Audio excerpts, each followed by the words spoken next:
23 minutos para llegar a las 8 de la mañana. Como todos los jueves a esta hora abrimos una ventana para hablar del medio ambiente con Miguel Ángel Sánchez. ¿Qué tal, Miguel Ángel? Buenos días, bienvenido. Buenos días, aquí el friki de los pájaros. El friki, el friki de los pájaros. Aquí cada uno tiene lo suyo. Es una buena presentación, sin duda. Sí, cada uno tiene su propia pedrada, ¿no? Sí. Exactamente, es un maratón. Sí. Bueno, con las lluvias de estas últimas horas ha vuelto la vida a nuestros ríos. De ello vamos a hablar hoy, Miguel Ángel, porque podemos hablar dos tipos de ríos, los atlánticos y los mediterráneos, ¿no? Sí, porque bueno, estáis hablando hoy durante toda la mañana y ayer de lo que está lloviendo y cómo y de caudales que están entrando en nuestros ríos, ¿no? A mí me gusta hablar de que cuando vienen estos temporales, fundamentalmente hemos tenido durante este año algunos mediterráneos, pero hemos tenido ahora, este es el primero importante que viene del Atlántico, ¿no? Uh-huh. Entonces los ríos despiertan, ¿no? Los ríos empiezan a coger agua, la tierra ya está más saturada y empiezan a funcionar y a tener un caudal importante, ¿no? Yo siempre distingo entre los ríos de la vertiente atlántica, fundamentalmente a grandes rasgos, ¿no? Porque la cabecera del Guadiana, del Tajo, suele ser también cárstica, caliza, es decir, que el agua se mete para la tierra, se profundiza y luego tarda en salir, y luego los ríos que tenemos más hacia el occidente, uh-huh, más hacia la vertiente atlántica, que son ríos donde tenemos una superficie de granito, de pizarras, y donde realmente cuando empieza a llover el agua va rápidamente a los arroyos y a los ríos, ¿no? Entonces, estos días, sobre todo ayer y hoy también, tenemos episodios, como comentabais, muy interesantes, ¿no? El Tajo ha tenido en trillo, pues eso, más de 100 metros cúbicos por segundo, aunque ya ha bajado a 85, pero se va a mantener durante bastantes días. Pero no solamente el Guadiela, que entra en el embalse uh-huh, de Buendía, pues ha tenido cerca también de 70-80 metros cúbicos por segundo, que es un caudal muy importante cuando ambos suelen tener entre 8 y 5 respectivamente, ¿no?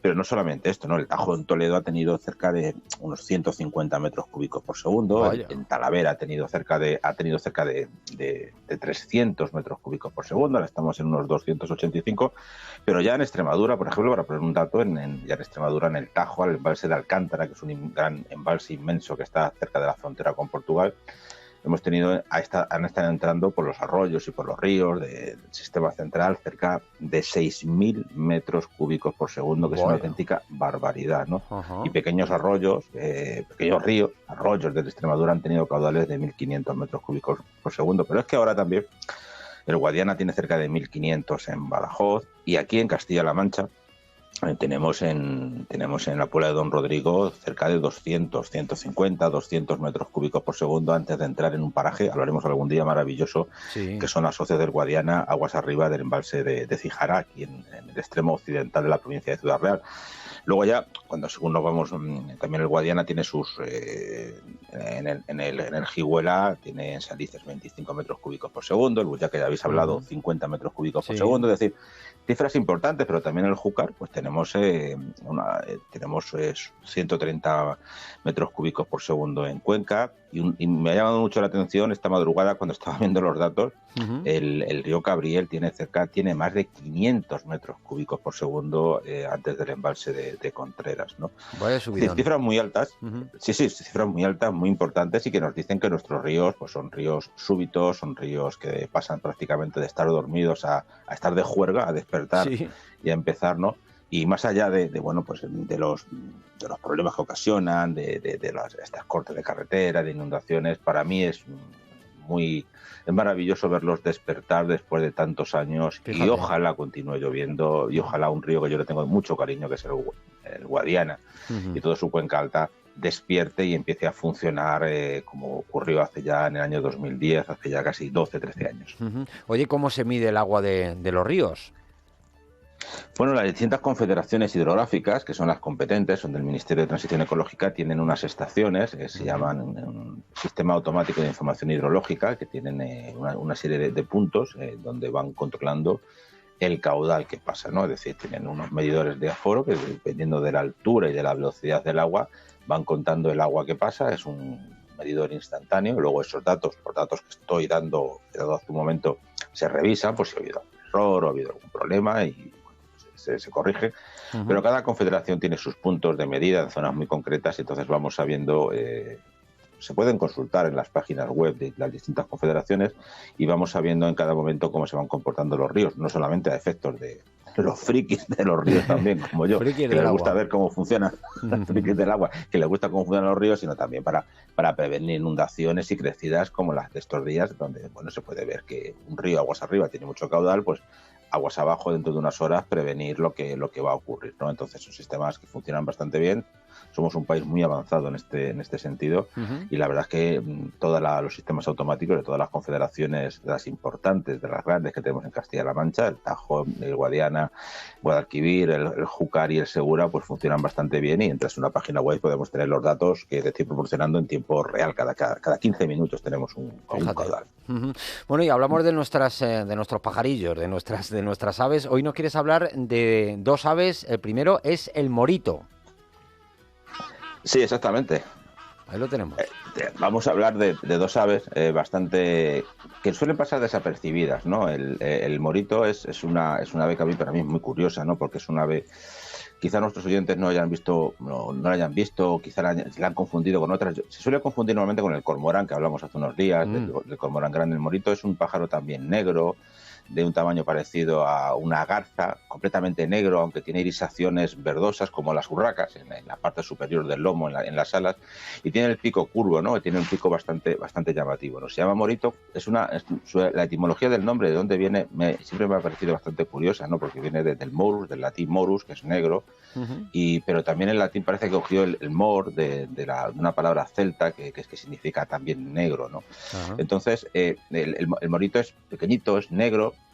Normalmente no suele criar en España, en las marismas de Doñana, en algunos puntos del Ebro, pero en los últimos años ha crecido bastante su población, fundamentalmente en Doñana, en Andalucía, también en el delta del Ebro, en algunas salinas de lagunas del Levante.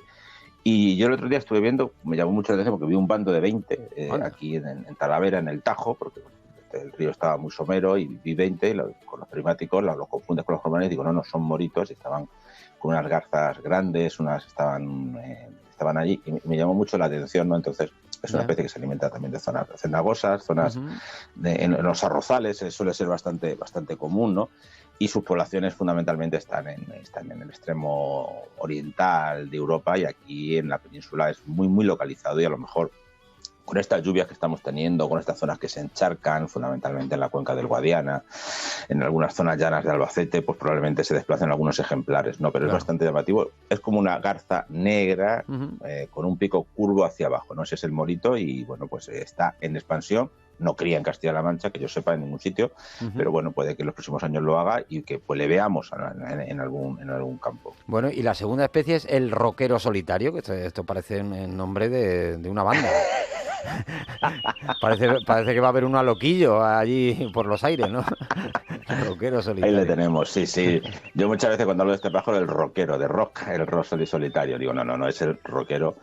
Es un pájaro que le tengo mucho cariño y es uno de los pájaros que siempre me ha gustado mucho, ¿no? Es un pájaro que te vas a una cresta cuarcítica en los montes de Toledo, en la zona que comentaba antes de las hoces del Guadiana, o fundamentalmente en la zona ibérica, o ya la parte más la entrada del Júcar en la Comunidad Valenciana, toda esa zona, ¿no? Es un pájaro que es muy bonito, es un azul metálico. Y tiene ese canto tan llamativo. Normalmente no le ves, ¿no? Es como el cormorán, como el morito, perdón. No le ves, ¿no? Te sientas, estás en un sitio con los prismáticos, viendo, no sé, un halcón, un águila real, o viendo un paisaje, y de repente empiezas a escuchar esta melodía, este sonido, y dices, aquí está el roquero solitario, ¿no? Y para mí es un pájaro que siempre es un ave que siempre me recuerda a esos territorios más agrestes, solitarios, y donde de alguna forma, bueno, pues estás solo y de repente te viene como a acompañar, ¿no? Solitario viene pues de que estás siempre prácticamente solo, de que está de alguna forma, bueno, le ves aparecer y tienes su nido en un roquedo, en una zona muy concreta, ¿no? Es insectívoro. Y a mí me llama la atención porque fundamentalmente en la zona mediterránea suele criar en edificios, en grandes bloques, en ciudades, ¿no? Pero en cambio en nuestro territorio, en Castilla-La Mancha, están en zonas agrestes, ¿no? Entonces es cómo cambia y cómo Pues estar en las ciudades es muy curioso, ¿no? ¿Cómo Porque se igual, adapta? no te imaginas que está allí y de repente escuchas el canto y dices, aquí está el rockero solitario. Luego Qué al rato bonito. le ves y dices, mira, un brillo azul metálico y ahí le tiene, ¿no? Ahí le tiene Muy cantando. bonito, muy bonito. Y el nombre más, me Sí. parece una mezcla entre rock y el Cádiz solitario que me parece estupendo, estupenda la mezcla. Es lo que tiene ser friki de las aves, que enseguida vas Sí, buscando el pájaro curioso y el nombre curioso, ¿no? sí, Sí. muy chulo. Bueno, Miguel Ángel Sánchez, gracias como siempre por descubrir el medio ambiente con nosotros. Que tenga buen día. Muchas gracias y a los oyentes los animo a que vayan a ver los ríos, porque con mucha precaución y mucho cuidado, porque es un espectáculo de la naturaleza que tenemos en Castilla-La Mancha muy pocas veces para poder observar. Muchas Están gracias y buenos preciosos. días. Buenos días, Miguel Ángel. 7:48.